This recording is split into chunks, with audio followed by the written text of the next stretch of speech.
If you want to succeed as a filmmaker, here are 3 things you should not do.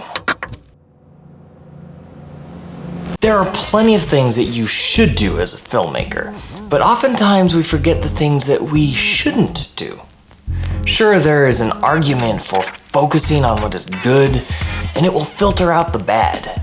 But if you don't know what the bad is, then how will you know if you are doing it? Here are 3 things I think you should avoid at all costs. Anytime you put your work on display, you can expect that you will receive some criticism from someone. It can sometimes hurt, it can be painful, it can be revealing. Any way you look at it, as an artist creating things for people to see, you need to have thick skin. But you can't ignore criticism.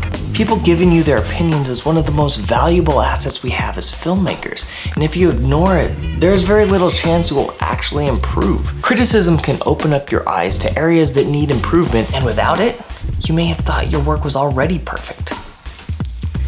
Don't go looking for pats on the back if you want to become better.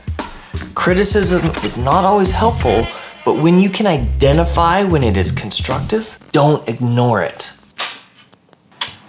Every filmmaker I have ever talked to, whether novice or Lifetime Achievement Award winner, they all say the same thing. I learn something new on every film that I work on. They say that because it is true. If you think that you have learned everything there is to learn, then probably means you don't know everything and could be better. So if you want to avoid certain failure, then don't stop learning. Glean something from every situation in life, on the job, etc. You always hear the phrase to just do it, or stop sitting around talking about it and do something about it. Well, this is oftentimes misinterpreted by first-time filmmakers. Sure, you need to sometimes just start production, but if you are only on draft 1, haven't really worked through your script, no one else has given you feedback, all the things you do to make your work better, then maybe you shouldn't start shooting it yet. The number 1 thing I see people overlooking when going into production is their story. If it doesn't work on paper, then it is almost guaranteed to not work on screen. So double check the script, your resources, and anything else that is imperative to make your film before you start shooting.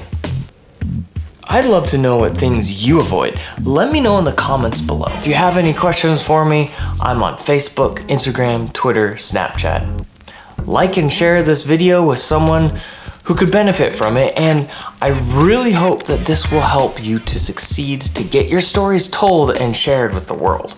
Also subscribe by clicking somewhere here on the screen. If you raise the decibels, it will get louder. If you raise the decimals, it will become a colon or an ellipses.